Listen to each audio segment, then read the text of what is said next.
नमस्कार दोस्तों, स्वागत है आपका हमारे YouTube चैनल जरदारी क्लासेस में। दोस्तों, इंडियन हिस्ट्री का आज ये 23वां लेक्चर है और इस 23वें लेक्चर में हम यहाँ पे चर्चा करेंगे दिल्ली सल्तनत में तुगलक वंश के बारे में। इससे पहले मैं आपको खिलजी वंश यहाँ पे कंप्लीट करा चुका हूँ और खिलजी वंश के बाद जो वंश आता है दिल्ली सल्तनत में उसका नाम है तुगलक वंश। दोस्तों, आजकल यहाँ पे आपके लिए जो आपका जीएस पोर्शन है उसमें इकोनॉमी और इंडियन इकोनॉमी क्लास शुरू हो चुकी है। इंडियन ज्योग्राफी की क्लास भी बहुत जल्दी यहाँ पे आने वाली है, लेकिन जो ये इंडियन हिस्ट्री वाला पोर्शन है ये लगातार उसी प्रकार से आता रहेगा जिस प्रकार से अभी तक ये चल रहा है, क्योंकि ये 23 लेक्चर आज यहाँ पे कंप्लीट होने वाले हैं और अब तक के सभी लेक्चर प्राचीन भारत का कंप्लीट इतिहास, दक्षिण भारत का इतिहास, ये सारे के सारे सभी लेक्चर आपको प्लेलिस्ट में देखने को मिल जाएंगे। वहां से जो अभ्यर्थी बिल्कुल नए हैं वहां से इससे पहले की वीडियोज आप देख सकते हैं। तो शुरुआत करते हैं दोस्तों आज तुगलक वंश से। तुगलक वंश का जो शासन काल माना जाता है वो 1320 ईस्वी से लेकर 1412 ईस्वी तक माना जाता है दिल्ली सल्तनत में। और तुगलक वंश का संस्थापक कौन था? तो वो था गयासुद्दीन मोहम्मद तुगलक। अब थोड़ा यहाँ पे आप पिछला अगर रिवाइज करेंगे तो दिल्ली सल्तनत में तुगलक वंश से पहले किसका शासन था? तो वो था खिलजी वंश का। ये मैंने आपको पढ़ा दिया वैसे। और खिलजी वंश का जो अंतिम शासक था उसका नाम था मुबारक शाह खिलजी। इसका नाम क्या था? मुबारक शाह खिलजी। मुबारक शाह खिलजी की हत्या किसके द्वारा की जाती है? तो खुसरो खान के द्वारा मुबारक शाह खिलजी की हत्या की जाती है 1320 ईस्वी में। और इस खुसरो खान की हत्या किसके द्वारा की गई? तो वो की गई गयासुद्दीन मोहम्मद तुगलक के द्वारा। और गयासुद्दीन मोहम्मद तुगलक इस प्रकार से यहाँ पे दिल्ली सल्तनत में तुगलक वंश की स्थापना करता है। तो तुगलक वंश का संस्थापक कौन था? बेसिक सा प्रश्न बनता है कई बार, तो वो था गयासुद्दीन मोहम्मद तुगलक। गयासुद्दीन मोहम्मद तुगलक का कार्यकाल ज्यादा नहीं रहा, यानी इसका शासनकाल कितना रहा? मात्र 1320 ईस्वी से लेकर 1325 ईस्वी तक। इस शासनकाल के दौरान कुछ महत्वपूर्ण कार्य इसने किए, जैसे कि सल्तनत काल में नहर निर्माण का कार्य इसने प्रारंभ किया था। और सल्तनत काल में नहर निर्माण का कार्य करने वाला दिल्ली सल्तनत का पहला शासक कौन था? तो वो था गयासुद्दीन मोहम्मद तुगलक। महत्वपूर्ण प्रश्न बनता है दोस्तों यहाँ पे कि दिल्ली सल्तनत का वह शासक जिसने सर्वप्रथम नहर निर्माण का कार्य कराया था, तो वो था गयासुद्दीन मोहम्मद तुगलक। इसके कुछ प्रमुख अभियानों के बारे में चर्चा कर लेते हैं। इसके शासन काल में जो पहला अभियान हुआ था वो था तेलंगाना अभियान। लेकिन तेलंगाना अभियान का नेतृत्व किसके द्वारा किया गया था? इसके पुत्र जूना खान द्वारा। जूना खान को तेलंगाना अभियान में काफी सफलता प्राप्त होती है और तेलंगाना अभियान के दौरान जूना खान ने अपार धन संपदा भी प्राप्त की थी। तो जब जूना खान सफल हो गया तेलंगाना अभियान में, तो गयासुद्दीन मोहम्मद तुगलक, जिसको गाजी मलिक भी कहा जाता है, इसने जूना खान को एक नाम दिया और वो नाम था मोहम्मद बिन तुगलक। तो मोहम्मद बिन तुगलक ये नाम जूना खान को किसके द्वारा दिया गया था? गयासुद्दीन मोहम्मद तुगलक के द्वारा तेलंगाना अभियान की सफलता के पश्चात इसको ये नाम मिला। और तेलंगाना को कौन सा नाम दिया गयासुद्दीन मोहम्मद तुगलक ने? तो इसका नाम रखा सुल्तानगढ़। तेलंगाना का नाम क्या रखा? सुल्तानगढ़। और जूना खान को नाम दिया मोहम्मद बिन तुगलक। तो मोहम्मद बिन तुगलक यानी जूना खान को इस अभियान के दौरान अपार धन संपत्ति प्राप्त हो चुकी है। और उसके बाद हिस्ट्री पुनः दोहराई जाएगी, जिस प्रकार से खिलजी वंश में इतिहास दोहराया गया। किस प्रकार से खिलजी वंश में इतिहास दोहराया गया था? तो खिलजी वंश का जो संस्थापक था जलालुद्दीन फिरोज शाह खिलजी, उसका भतीजा था अलाउद्दीन फिरोज खिलजी। तो जलालुद्दीन फिरोज शाह खिलजी के शासन काल के दौरान अलाउद्दीन खिलजी क्या करता है? अलाउद्दीन खिलजी देवगिरी पर आक्रमण करता है, देवगिरी अभियान करता है और वहां से अपार धन संपत्ति प्राप्त करता है। और जब उसके बाद अपार धन संपत्ति आ जाती है तो उसके बाद वो अपने चाचा जलालुद्दीन फिरोज शाह खिलजी की हत्या करके स्वयं शासक बन जाता है। तो यहाँ पे भी जूना खान यानी मोहम्मद बिन तुगलक के पास अपार धन संपत्ति आ चुकी है।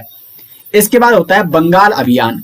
और बंगाल अभियान होता है 1324-25 ईस्वी के आसपास। इससे पहले एक बार मंगोल आक्रमण हुआ था गाजी मलिक यानी गयासुद्दीन मोहम्मद तुगलक के शासनकाल के दौरान। उसका नेतृत्व भी, मंगोल अभियान का नेतृत्व भी जूना खान द्वारा सफलतापूर्वक किया गया था। तो जूना खान का काफी कद बढ़ चुका है इसके शासनकाल के दौरान, क्योंकि स्वयं उसका पुत्र भी है वो। उसके बाद बंगाल अभियान 1324-25 ईस्वी के आसपास ये होता है, और इसका नेतृत्व स्वयं कौन करता है? गयासुद्दीन तुगलक करता है, जो अभी शासक है तुगलक वंश का। तो जब ये बंगाल अभियान से लौट रहा था, तो उस समय दिल्ली में एक प्रसिद्ध सूफी संत हुआ करते थे, निजामुद्दीन औलिया। जब मैं आपको आगे सूफी आंदोलन पढ़ाऊंगा तो उसमें निजामुद्दीन औलिया की चर्चा विशेष रूप से की जाएगी, क्योंकि ये काफी प्रसिद्ध सूफी संत थे। निजामुद्दीन औलिया ऐसे सूफी संत थे जिन्होंने कई सुल्तानों का, कई राजाओं का कार्यकाल देखा था, लेकिन ये किसी भी राजा से मिले नहीं थे। बहुत सारे राजाओं ने इनसे मिलने का आग्रह किया था निजामुद्दीन औलिया से, लेकिन ये अपने को राजाओं से बिल्कुल दूर रखते थे। तो इनकी प्रसिद्धि को देखकर गयासुद्दीन तुगलक इनसे क्या करता, मतलब गयासुद्दीन तुगलक से निजामुद्दीन औलिया के अच्छे संबंध नहीं थे। तो बंगाल अभियान से जब लौट रहा था गयासुद्दीन तुगलक, तो उसने निजामुद्दीन औलिया को, जो निजामुद्दीन औलिया के पास इक्ता भूमि थी, उसको वापस देने को कहा कि वो भूमि को वापस कर दे। तो निजामुद्दीन औलिया क्या कहते हैं कि सुल्तान, दिल्ली अभी दूर है, दिल्ली अभी दूर है, क्योंकि जो सुल्तान है अभी गयासुद्दीन तुगलक, वो कहाँ है? बंगाल अभियान पर जा रखा है, यानी दिल्ली से बाहर है। अब वो दिल्ली की ओर लौट रहा है, लेकिन उससे पहले वो निजामुद्दीन औलिया को कह चुका था कि भूमि को वो वापस कर दे। तो निजामुद्दीन औलिया ने किस सुल्तान को कहा था कि दिल्ली अभी दूर है? तो गयासुद्दीन तुगलक को। और होता भी यही है दोस्तों कि बंगाल अभियान से जब ये वापस लौट रहा था, तो रास्ते में ही इसकी मृत्यु हो जाती है 1525 ईस्वी में। ये दिल्ली नहीं लौट पाता है। तो 1525 ईस्वी में बंगाल अभियान से लौटते वक्त जूना खान द्वारा निर्मित लकड़ी के भवन में दबकर किसकी मृत्यु हो जाती है? गयासुद्दीन तुगलक की मृत्यु हो जाती है। तो बहुत सारे इतिहासकारों का मानना था कि इसकी मृत्यु के पीछे किसका हाथ था? जूना खान का हाथ था, यानी मोहम्मद बिन तुगलक का हाथ था। तो इतिहास पुनः दोहराया गया। जिस प्रकार से खिलजी वंश में अलाउद्दीन खिलजी अपने चाचा, जो खिलजी वंश का शासक था, जलालुद्दीन फिरोज शाह खिलजी की हत्या करता है, तो उसी प्रकार इतिहासकारों का मानना था कि जूना खान ने ही यहाँ पे क्या है, किसको मरवाया था? गयासुद्दीन तुगलक को। तो 1525 में हो चुकी है गयासुद्दीन तुगलक की मृत्यु। तो ये गयासुद्दीन मोहम्मद तुगलक के शासनकाल के कुछ महत्वपूर्ण फैक्ट थे, जहां से देखो इससे बाहर इससे प्रश्न नहीं बनेगा। एक प्रश्न महत्वपूर्ण बनता है, सल्तनत काल में नहर निर्माण करने वाला पहला शासक कौन था? तो वो था गयासुद्दीन मोहम्मद तुगलक। बाकी तेलंगाना अभियान हो गया, बंगाल अभियान, यहाँ से कुछ प्रश्न बन सकते हैं। अब आगे बढ़ते हैं और बात करेंगे मोहम्मद बिन तुगलक के शासनकाल की। अब दिल्ली सल्तनत में तुगलक वंश का जो नेक्स्ट शासक था वो था मोहम्मद बिन तुगलक। मोहम्मद बिन तुगलक का शासनकाल है 1325 ईस्वी से लेकर 1351 ईस्वी तक। ये गयासुद्दीन तुगलक का पुत्र था, यानी गाजी मलिक का ये पुत्र था। और गयासुद्दीन तुगलक की मृत्यु के पश्चात मोहम्मद बिन तुगलक बन जाता है दिल्ली सल्तनत का नेक्स्ट शासक। ये सल्तनत काल का सबसे शिक्षित शासक था, और इसको सल्तनत काल का बुद्धिमान शासक और सबसे मूर्ख शासक भी कहा जाता है। अब देखो दो शब्द हैं, लेकिन दोनों एक दूसरे के विपरीत हैं। बुद्धिमान शासक इसको इसलिए कहा जाता है क्योंकि यह सल्तनत काल का अब तक का सबसे शिक्षित शासक था। लेकिन इसने क्या किया, बहुत सारे कार्य ऐसे किए, लगाई इसने वहां पे अपनी बुद्धिमत्ता। उसने क्या किया कि बहुत आगे के बारे में सोचा, लेकिन इसने बहुत अच्छे अच्छे कार्य उसने किए थे, लेकिन वो इम्प्लीमेंट नहीं हो पाए थे। उन कार्यों का कुछ परिणाम हासिल नहीं हो पाया था, बल्कि उनका उल्टा इसको नुकसान हो गया, जनता को नुकसान हो गया। तो इसलिए इसको दिल्ली सल्तनत का सबसे मूर्ख शासक भी कहा जाता है। यानी इतना शिक्षित, इतना बुद्धिमान होने के बावजूद भी इसने जो कार्य किए उनका कोई सफल परिणाम प्राप्त नहीं हो सका, इसलिए इसको दिल्ली सल्तनत का सबसे मूर्ख शासक भी कहा जाता है। उसके कारण भी अभी मैं यहाँ पे आपको बताऊंगा कि इसको मूर्ख शासक क्यों कहा जाता है, कौन कौन से इसने ऐसे कार्य किए कि इसको दिल्ली सल्तनत का सबसे मूर्ख शासक कहा गया। तो इसके कुछ प्रयोग हैं, इसने कुछ प्रयोग किए लेकिन उनका कोई भी परिणाम, सफलतापूर्वक जो परिणाम आना था वो नहीं आ पाया था। इसका जो पहला प्रयोग था वो था दोआब में कर वृद्धि। दोआब क्या होता है? दो नदियों के बीच का क्षेत्र, माने यहाँ से एक नदी आ रही है और यहाँ से एक ये नदी आ रही है, तो जो ये क्षेत्र है ये है आपका दोआब क्षेत्र। तो दोआब क्षेत्र ये काफी उपजाऊ क्षेत्र माना जाता है। उपजाऊ होगा भी क्योंकि यहाँ पे दो नदियां मिलकर दो नदियां का संगम हो रहा है और दोनों नदियों से यहाँ पे सिंचाई व्यवस्था सुचारू रूप से रही होगी, तो इसलिए इसको काफी उपजाऊ क्षेत्र ये माना जाता है दोआब क्षेत्र। दोआब क्षेत्र यानी दो नदियों के बीच का क्षेत्र। तो इसने इस दोआब क्षेत्र में ये देखा कि यहाँ पे काफी उपज होती है, तो इसलिए मैं यहाँ पे कर में वृद्धि करता हूँ। तो अगर वो कर में एक सीमित वृद्धि करता तब कोई दिक्कत नहीं थी, तो इसने क्या कर दिया, दोआब में कृषि कर सीधा 50% कर दिया, यानी जितना वहां पे कृषि होगी उसका 50% कर रूप में देना पड़ेगा। लेकिन उस साल वहां पे क्या हो गया, अकाल पड़ गया। जब अकाल पड़ गया तो कृषि उस प्रकार से हो नहीं पाई, और जब कृषि नहीं हो पाई तो फिर कर कहां से दिया जाए, क्योंकि 50% इसने कृषि कर बढ़ा दिया था इस दोआब क्षेत्र में। तो अब किसानों ने क्या कर दिया, विद्रोह कर दिया, और विद्रोह को शांत करने के लिए इसने एक दीवान ए अमीर को ही यानी कृषि विभाग की स्थापना की। तो मोस्ट इंपोर्टेंट प्रश्न बनता है दोस्तों, सबसे महत्वपूर्ण प्रश्न मोहम्मद बिन तुगलक के शासनकाल से कि दीवान ए अमीर को ही जो कृषि विभाग है, इस विभाग की स्थापना किसके द्वारा की गई, मोहम्मद बिन तुगलक के द्वारा। और साथ ही साथ इसने इसी समय एक अकाल संहिता का गठन भी किया था, ताकि जो किसानों ने विद्रोह किया वो विद्रोह शांत हो सके और जो किसानों को नुकसान हुआ है उसकी भरपाई हो सके। उसके लिए इसने दीवान ए अमीर को ही यानी कृषि विभाग की स्थापना की। बाद में इसको ये कृषि कर वापस लेना पड़ा। तो देखो पहला कार्य इसने किया और वही यहाँ पे क्या हो गया, असफल हो गया, क्योंकि वहां पे अकाल पड़ गया।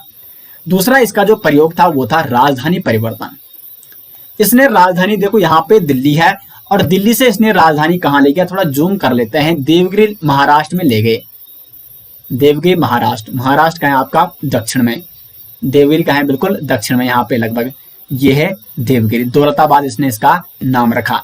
तो दिल्ली से इसने राजधानी कहाँ स्थानांतरित की, दौलताबाद। इसका नाम देवगिरी था, बाद में इसका नाम इसने क्या रखा, दौलताबाद रखा। तो इसने दिल्ली से राजधानी देवगिरी स्थानांतरित की। वर्तमान में देवगिरी कहाँ है, महाराष्ट्र में है, और देवगिरी का नाम इसने दौलताबाद रखा था। कारण क्या थे इसके दिल्ली से दौलताबाद राजधानी ले जाने के, तो इसके जो कारण थे, एक तो ये यहां पे लिख देते हैं, बाद में इसको आप नोट कर देना, ठीक है। दक्षिण भारत में ये नियंत्रण पाना चाहता था, क्योंकि उत्तर भारत में जो दिल्ली है वो उत्तर भारत में है, उत्तर भारत में यहाँ पे दिल्ली से ठीक ठाक नियंत्रण हो जाता है, लेकिन उसका उद्देश्य था कि वो दक्षिण भारत में भी उसी प्रकार से नियंत्रण पा सके, एक। और दूसरा था मंगोलों से सुरक्षा, मंगोलों से सुरक्षा, क्योंकि अधिकांशतः जो विदेशी आक्रमण होते हैं वो इधर से होते थे। तो वो चाहता था कि जो उत्तर भारत में जो आक्रमण होते हैं तो उसके लिए राजधानी असुरक्षित है कहीं ना कहीं दिल्ली।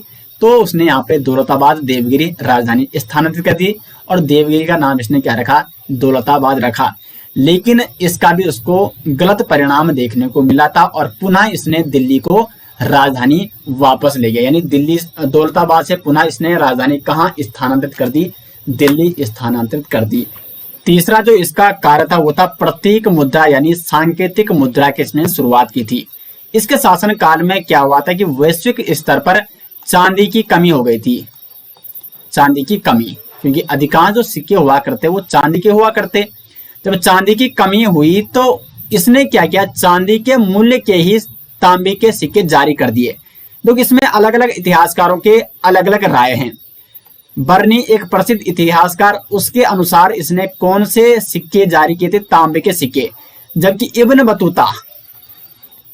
इब्न बतूता इसके कार्यकाल में मोरक्को का जो यात्री आया था इसके शासनकाल के दौरान, उसने कहा था कि इसने कौन से सिक्के जारी किए, कांसे के सिक्के यानी कांसे के सिक्के। तो प्रश्न दो प्रकार से बन सकता है कि जो मोहम्मद बिन तुगलक था, बर्नी के अनुसार मोहम्मद बिन तुगलक ने कौन सी सांकेतिक मुद्रा जारी की, तो तांबे की सांकेतिक मुद्रा।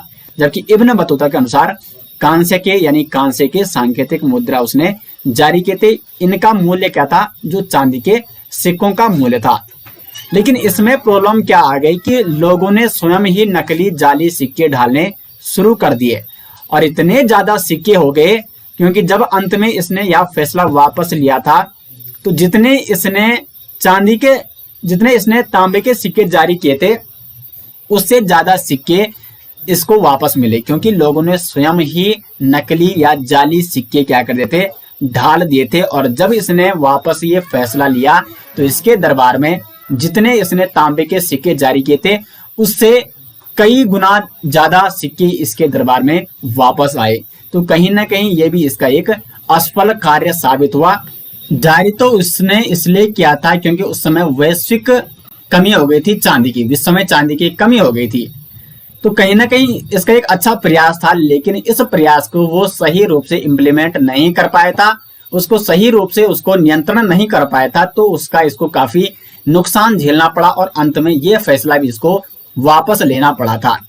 उसके बाद मोहम्मद बिन तुगलक का अगला जो प्रयास था वो था खुरासान अभियान का। खुरासान कहाँ है? ये है ईरान में। तो ईरान अभियान या खुरासान अभियान, इसके लिए इसने क्या किया? लगभग 1 लाख सैनिक बिल्कुल तैयार कर दिए, तैनात कर दिए कि हम किसी भी वक्त खुरासान पर आक्रमण कर सकते हैं, आपको बिल्कुल तैयार रहना है। और 1 लाख सैनिकों को इसने एडवांस में वेतन भी दे दिया। लेकिन अंत में 1 साल बाद ये क्या करता है? खुरासान के साथ ये संधि कर देता है। और जब खुरासान के साथ ये संधि करता है तो सैनिक यहाँ पे विद्रोह कर देते हैं। तो इसको 2 तरफा नुकसान हो गए। एक तरफा तो इसने क्या कर दिया? एडवांस सैलरी दे दी सैनिकों को, और ऊपर से सैनिकों ने विद्रोह कर दिया कि हमें यहाँ तक 1 साल तक बिना काम कराए ऐसे यहाँ पे तैनात किया गया। तो ये भी एक इसका असफल कार्य साबित हुआ। और फिर था करांचल या कराजल अभियान। इसको करांचल अभियान या करांचल अभियान या कराजल अभियान के नाम से भी जाना जाता है। ये अभियान था जो आपका उत्तराखंड का क्षेत्र है, हिमालयी क्षेत्र है, उस ओर इसने अपने सैनिकों को तैनात कर दिया। उद्देश्य क्या था? चीनियों की बढ़त को रोकना और साथ साथ कुमाऊं क्षेत्र के जो हिंदू शासक थे उनको अपनी सल्तनत में, अपने राज्य में मिलाना। इसका नेतृत्व किसने किया था? खुसरो मलिक ने किया था करांचल अभियान का नेतृत्व। लेकिन परिणाम क्या होता है? जो इसकी ये सैनिक इस अभियान में गए थे उनका हिमालयी क्षेत्रों का और पहाड़ी क्षेत्रों में युद्ध करने का संपूर्ण कौशल इनको प्राप्त नहीं था। तो स्थानीय आक्रमण की वजह से संपूर्ण सेना इसकी वहां पे नष्ट हो जाती है। तो करांचल या कराजल अभियान भी इसका क्या हो जाता है? असफल हो जाता है। अब इतिहासकारों ने इसको कुछ उपाधि भी दे रखी है। तो स्वप्नशील, पागल और रक्त पिपासु की उपाधि किसको दी गई है? तो मोहम्मद बिन तुगलक को। साथ ही साथ विरोधों का मिश्रण इतिहासकारों ने किस शासक को कहा है? तो मोहम्मद बिन तुगलक को कहा गया है विरोधों का मिश्रण, क्योंकि इतने सारे इसने ऐसे कार्य किए जिसके लिए इसको बाद में विरोधों का सामना करना पड़ा। तो स्वप्नशील, पागल, रक्त पिपासु और विरोधों का मिश्रण किस शासक को इतिहासकारों ने उपाधि दी? तो मोहम्मद बिन तुगलक को। तो ये इसके कुछ महत्वपूर्ण इसने जो अभियान किए थे, कार्य किए थे, लेकिन इसको सफलता नहीं मिली थी। तो इसलिए इसको दिल्ली सल्तनत का सबसे मूर्ख शासक भी कहा जाता है। स्वप्नशील कहा जाता है, विरोधों का मिश्रण कहा जाता है, पागल कहा जाता है और रक्त पिपासु कहा जाता है। इसके शासनकाल यानी मोहम्मद बिन तुगलक के शासनकाल की कुछ महत्वपूर्ण अन्य जानकारियां जान लेते हैं। मोहम्मद बिन तुगलक, अभी हम इसी के बारे में पढ़ रहे हैं। तो कुछ अन्य महत्वपूर्ण फैक्ट जहां से महत्वपूर्ण प्रश्न बनते हैं एग्जाम में।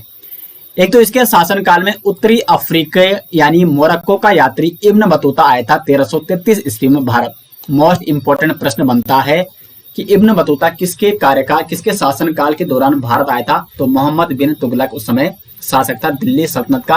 1333 ईस्वी में ये भारत आया था। और इसकी एक पुस्तक है, काफी प्रसिद्ध पुस्तक है, रेहला। रेहला किसकी पुस्तक है? इब्न बतूता की। और इस रेहला पुस्तक में तुगलक वंश के शासन के बारे में महत्वपूर्ण जानकारी मिलती है। तो रेहला पुस्तक किसकी है? इब्न बतूता की।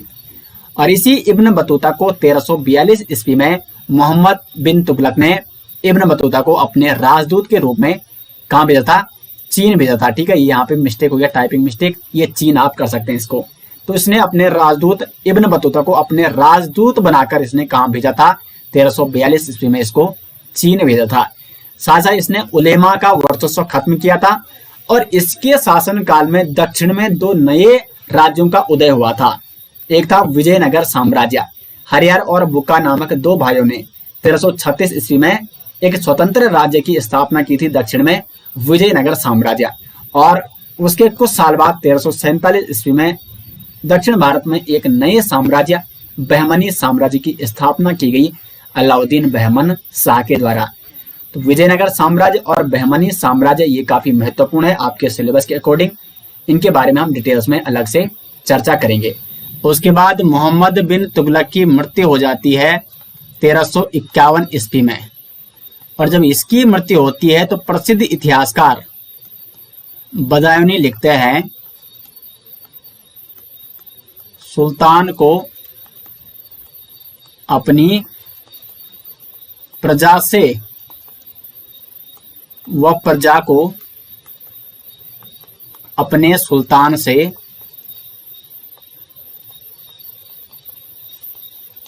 मुक्ति मिल गई। क्योंकि इस प्रकार के कथन कई बार एग्जाम में पूछे जाते हैं, इसलिए मैं यहाँ पे लिख के आपको बता रहा हूं। प्रसिद्ध इतिहासकार बदायूनी ने इसके मृत्यु पर लिखा था कि सुल्तान को अपनी प्रजा से व प्रजा को अपने सुल्तान से मुक्ति मिल गई। ये आप यहाँ पे नोट कर सकते हैं। तो मोहम्मद बिन तुगलक की मृत्यु कब हुई? 1351 ईस्वी में। मोहम्मद बिन तुगलक की मृत्यु के बाद शासक बनता है फिरोज शाह तुगलक। फिरोज शाह तुगलक मोहम्मद बिन तुगलक का चचेरा भाई था। इसका शासनकाल था 1351 से लेकर 1388 ईस्वी तक। इसे सल्तनत काल का अकबर कहा जाता है। महत्वपूर्ण प्रश्न बनता है कि दिल्ली सल्तनत के किस शासक को सल्तनत काल का अकबर कहा जाता है? तो फिरोज शाह तुगलक को कहा जाता है। और इसने ब्राह्मणों पर जजिया कर लगाया था। ये दो महत्वपूर्ण प्रश्न बनते हैं। जजिया कर के इतिहास के बारे में आपको बता रखा है। सर्वप्रथम भारत में जजिया कर किसने लगाया था? मोहम्मद बिन कासिम ने लगाया था। लेकिन मोहम्मद बिन कासिम ने ब्राह्मणों को छूट दी थी जजिया कर के लिए, यानी ब्राह्मणों पर उसने जजिया कर नहीं लगाया था। तो ब्राह्मणों पर सर्वप्रथम जजिया कर किसने लगाया? फिरोज शाह तुगलक ने। फिर अकबर, जब मुगल काल आता है तो अकबर जजिया कर को समाप्त कर देता है और औरंगजेब जजिया कर को पुनः लागू कर देता है। और फिर मोहम्मद शाह रंगीला वो जजिया कर को पूर्ण रूप से समाप्त कर देता है। तो जजिया कर से इस प्रकार के प्रश्न कई बार एग्जाम में पूछ जाते हैं। ये आपको क्या करने हैं? नोट करने हैं। तो ब्राह्मणों पर जजिया कर लगाने वाला दिल्ली सल्तनत का पहला शासक फिरोज शाह तुगलक। इसने कुछ महत्वपूर्ण कार्य किए अपने शासन काल के दौरान। क्योंकि इसको ऐसे ही तो सल्तनत काल का अकबर नहीं कहा जाता होगा, इसने कुछ विशेष कार्य किए होंगे, इसलिए इसको सल्तनत काल का अकबर माना जाता है। पहले इसने कुछ प्रमुख नगरों की स्थापना की थी। लगभग 300 नए नगर बसाए थे। और इसमें कुछ महत्वपूर्ण नगर जो एग्जाम में पूछे जाते हैं, हिसार, फिरोजाबाद महत्वपूर्ण है, एग्जाम में पूछा जाता है। फतेहाबाद, जौनपुर और फिरोजपुर नगर ये किसने बसाए थे? तो ये बसाए थे फिरोज शाह तुगलक ने बसाए थे। उसके बाद इसका एक महत्वपूर्ण कार्य था, लगभग 24 कष्टदायक करों को इसने समाप्त किया था और 4 कर इसने लगाए थे, खराज, खुम्स, जजिया और जकात। चौथे नंबर पे आ जाएगा जकात। वो यहाँ पे क्या हो गया है? मिसप्रिंट हो गया है। तो 4 कर इसने लगाए थे, खराज, खुम्स, जजिया और जकात। और एक 5वां आप और नोट कर सकते हैं, सिंचाई कर। क्योंकि इसने क्या किया था? अपने शासनकाल के दौरान बहुत सारी नहरों का निर्माण कराया था। नहरों का इसने एक जाल बिछा दिया था। और उस नहर से क्या हुआ? कृषि जो उपज हुई, कृषि उपज में बढ़ाव हुआ। क्योंकि नहर का निर्माण जब इसने अत्यधिक रूप से करा दिया था तो सिंचाई का जो क्षेत्र था वो बढ़ गया था। तो इससे कृषि का उत्पादन अच्छा होने लग गया था। तो इसलिए इसने क्या कर दिया? सिंचाई कर भी लगाया था। तो सिंचाई कर किसने लगाया? फिरोज शाह तुगलक ने। और इसका जो सिंचाई कर था वो था उपज का 1/10 भाग। 1/10 भाग इसने सिंचाई कर के रूप में लगाया था, उपज का 1/10 भाग। तो ये कुछ महत्वपूर्ण कर थे, खराज, खुम्स, जजिया और जकात। कई बार मैं इन करों के बारे में आपको डिटेल्स में बता चुका हूं। और सिंचाई कर उपज का 1/10 भाग ये इसने लगाया था। कुछ प्रमुख विभागों की इसने स्थापना की थी। एक विभाग था दीवान ए बंदगान विभाग। ये था गुलामों के लिए। या दासों के लिए। सल्तनत काल में वह शासक जिसके दरबार में सबसे ज्यादा दासों की संख्या हुआ करती थी तो वो था फिरोज शाह तुगलक। तो दीवाने बंदगान विभाग यानी गुलामों के लिए इसने इस विभाग की स्थापना की थी। और एक अन्य विभाग था दीवान ए खैरात, ये एक प्रकार का दान विभाग था। और इसका मुख्य उद्देश्य क्या था, जो विधवा स्त्रियां हैं या जो महिलाएं हैं उनको सहायता प्रदान करने के लिए, लड़कियों को सहायता प्रदान करने के लिए इसने इस दान विभाग की स्थापना की जिसका नाम था दीवान ए खैरात। तो ये दो महत्वपूर्ण एग्जाम में पूछे जाते हैं, दीवान ए बंदगान विभाग की स्थापना और दीवान ए खैरात विभाग की स्थापना किसके द्वारा की गई, फिरोज शाह तुगलक के द्वारा।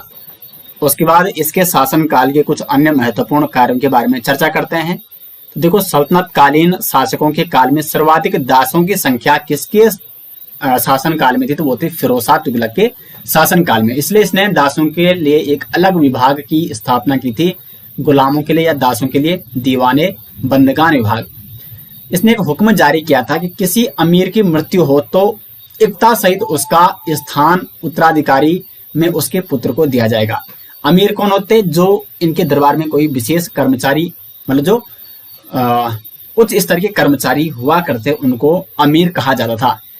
तो अगर किसी अमीर की मृत्यु हो जाती है तो उसको जो इक्ता द्वारा भूमि प्रदान की गई है, इक्ता क्या होती है, इक्ता भूमि जो सैलरी के बदले दी जाती, तो इक्ता भूमि और साथ ही साथ उसका जो पद है उसके उत्तराधिकारी यानी उसके पुत्र को दिया जाएगा। ये परंपरा भी फिरोज शाह तुगलक ने शुरू की थी।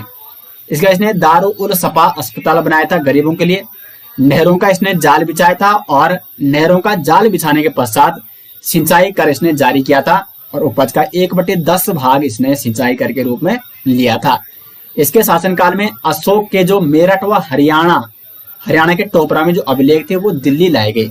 जब मैंने आपको अशोक के बारे में पढ़ाया था और अशोक के अभिलेखों के बारे में हम चर्चा कर रहे थे तो वहां पे मैंने इसकी चर्चा की थी कि अशोक के जो मेरठ और हरियाणा के टोपरा में जो अभिलेख थे उनको दिल्ली किसके शासनकाल में लाया गया था, फिरोज शाह तुगलक के शासनकाल में।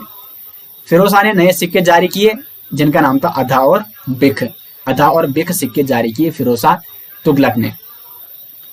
और इसके शासनकाल में एक प्रसिद्ध इतिहासकार थे बर्नी ने 2 पुस्तकें लिखी हैं, तारीख ए फिरोजशाही और फतवा ए जहांदारी। और साथ ही साथ फिरोज शाह तुगलक ने स्वयं की एक आत्मकथा भी लिखी है। आत्मकथा यानी जो स्वयं लिखी जाती है अपने बारे में, तो वो था फतूहत ए फिरोजशाही। तो कई बार प्रश्न बनता है फतूहत ए फिरोजशाही किसने लिखी है, तो फतूहत ए फिरोजशाही एक आत्मकथा है और ये किसने लिखी है, तो ये लिखी है फिरोज शाह तुगलक ने। जबकि इसी के बारे में बर्नी ने 2 अन्य पुस्तकें लिखी हैं इसके शासनकाल की, तारीख ए फिरोजशाही और फतवा ए जहांदारी। इसकी रचना किसने की, बर्नी ने की थी। उसके बाद इसकी मृत्यु हो जाती है 1388 ईस्वी में। नेक्स्ट जो शासक था तुगलक वंश का वो है नसरुद्दीन मोहम्मद तुगलक। नसरुद्दीन महमूद तुगलक का शासनकाल है 1394 ईस्वी से लेकर 1412 ईस्वी तक। लेकिन इसकी शासनकाल की सबसे महत्वपूर्ण घटना है कि नसरुद्दीन महमूद तुगलक के शासनकाल में 1398 ईस्वी में तैमूरलंग ने भारत पर आक्रमण कर दिया था। तैमूरलंग कौन था, तो ये था एक मंगोल आक्रांता, मंगोल शासक या मंगोल आक्रांता इसको आप कह सकते हैं। इसने यहाँ पे लूटपाट मचाई थी। लेकिन देखो 1398 में इसमें आक्रमण कर दिया था, लेकिन नसरुद्दीन महमूद तुगलक ने अपने शासनकाल को लगभग 1412 ईस्वी तक खींच लिया था। लेकिन इस बीच हुआ क्या था कि जितना भी तुगलक वंश का जो साम्राज्य फैला हुआ था फिरोज शाह तुगलक के शासनकाल तक या मोहम्मद बिन तुगलक के शासनकाल तक, क्योंकि तुगलक वंश की अगर बात करें तो सबसे ज्यादा साम्राज्य किसने फैलाया था, मोहम्मद बिन तुगलक ने। तो फिरोज शाह तुगलक के शासनकाल के बाद बिल्कुल पतन होने लग गया था तुगलक वंश का, और यहाँ पे तो पूरा पतन अब हो चुका है। तो नसरुद्दीन महमूद तुगलक का जो साम्राज्य रहा वो केवल दिल्ली से पालम तक रह गया था। तो ये प्रश्न भी कई बार पूछा जाता है कि किस शासक का शासन केवल दिल्ली से पालम तक रह गया था, तो वो था नसरुद्दीन महमूद तुगलक। क्योंकि अधिकांश साम्राज्य पर किसने आक्रमण कर दिया, तैमूरलंग ने आक्रमण कर दिया और लूटपाट इसने तैमूरलंग ने अत्यधिक यहाँ पे मचा दी थी। और तैमूर ने बाद में अपने सेनापति को यहाँ पे शासक नियुक्त किया था। और इसके बाद यहाँ पे सेनापति इसका था खिज्र खां, और खिज्र खां यहाँ पे सैयद वंश की स्थापना करता है दिल्ली सल्तनत पर, जिसके बारे में हम नेक्स्ट वीडियो में डिटेल्स में चर्चा करेंगे। तो ये हो गया दोस्तों आज तुगलक वंश, और उम्मीद करेंगे आपको यहाँ पे ये अच्छे से समझ में आ गया होगा। अब यहाँ पे कुछ महत्वपूर्ण एमसीक्यू हमने यहाँ पे ला रखे हैं, उनके बारे में भी चर्चा कर लेते हैं। तो देखो यहाँ पे प्रश्न है, ये प्रश्न प्रीवियस ईयर एग्जाम में पूछे जा चुके हैं। गाजी मलिक किस वंश का संस्थापक था? तो गाजी मलिक किसका नाम था? गयासुद्दीन मोहम्मद तुगलक का नाम, तो ये था तुगलक वंश का संस्थापक। नेक्स्ट क्वेश्चन है,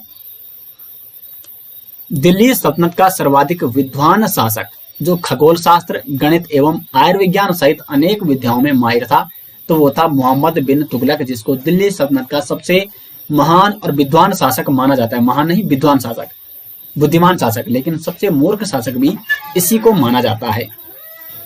नेक्स्ट क्वेश्चन है, ब्राह्मणों पर जजिया कर लगाने वाला दिल्ली सुल्तान कौन था? तो वो था फिरोज शाह तुगलक, जिसने ब्राह्मणों पर जजिया कर लगाया था। उसके बाद है, दिल्ली सल्तनत में पहली बार सिंचाई के लिए कुएं तथा नहरों का निर्माण किसने कराया था? तो गयासुद्दीन तुगलक ने पहली बार सिंचाई के लिए कुएं तथा नहरों का निर्माण कराया था। लेकिन नहरों का जाल किसने बिछाया था, यानी नहरों का अत्यधिक निर्माण, तो वो किया था फिरोज शाह तुगलक ने। लेकिन पहली बार नहरों का निर्माण कराया था गयासुद्दीन तुगलक ने। नेक्स्ट क्वेश्चन है, दिल्ली के निम्नलिखित सुल्तानों में से किसे इतिहासकारों ने विरोधाभासों का मिश्रण बताया था? विरोधों का मिश्रण, तो वो था मोहम्मद बिन तुगलक। उसके बाद है, मोहम्मद बिन तुगलक ने अपनी राजधानी कहां से बदली? तो दिल्ली से देवगिरी, देवगिरी का नाम उसने दौलताबाद रखा था, तो दिल्ली से देवगिरी ये राजधानी ले गया था। नेक्स्ट है, किताब उर रेहला, या मैंने सिर्फ रेहला आपको बताया था, इसका पूरा नाम है किताब उर रेहला। देखो एमसीक्यू में यही फायदा हो जाता है कि कुछ पॉइंट वहां पे छूट जाते हैं, तो यहाँ पे वो क्लियर हो जाते हैं। किताब उर रेहला का लेखक कौन था? तो वो था इब्न बतूता, जो कि मोहम्मद बिन तुगलक के शासनकाल में भारत आया था। नेक्स्ट है, दिल्ली अभी दूर है, यह चेतावनी किस सुल्तान को दी गई थी? तो ये चेतावनी दी गई थी गयासुद्दीन तुगलक को, और होता भी यही है कि वो दिल्ली पहुंच ही नहीं पाता है। ये उस समय बंगाल अभियान पे गया था और ये पहुंच ही नहीं पाता है दिल्ली। तो दिल्ली अभी दूर है, ये चेतावनी किसको दी गई थी? गयासुद्दीन तुगलक को। और किसने दी थी? तो निजामुद्दीन औलिया, प्रसिद्ध सूफी संत ने गयासुद्दीन तुगलक को यह चेतावनी दी थी। नेक्स्ट क्वेश्चन है, निम्नलिखित में से तुगलकी राजवंश के किस सुल्तान ने चांदी के सिक्कों के स्थान पर तांबे के सिक्के चलाए थे? तो वो था गयासुद्दीन तुगलक। ए ऑप्शन इसका हो जाएगा सही आंसर। और फिर नेक्स्ट क्वेश्चन है, हुनूज दिल्ली दूरस्थ, यानी अर्थात दिल्ली अभी दूर है, हुनूज दिल्ली दूरस्थ, ये कथन किसका था? तो निजामुद्दीन औलिया का था, गयासुद्दीन तुगलक के लिए। नेक्स्ट है, वह सुल्तान जिसने प्रथम बार हिंदू धर्म ग्रंथों का फारसी भाषा में अनुवाद कराने का कार्य किया था? तो वो था फिरोज शाह तुगलक। नेक्स्ट क्वेश्चन है, मोहम्मद बिन तुगलक दिल्ली की गद्दी पर कब बैठा था? 1325 ईस्वी में मोहम्मद बिन तुगलक दिल्ली की गद्दी पर बैठा था।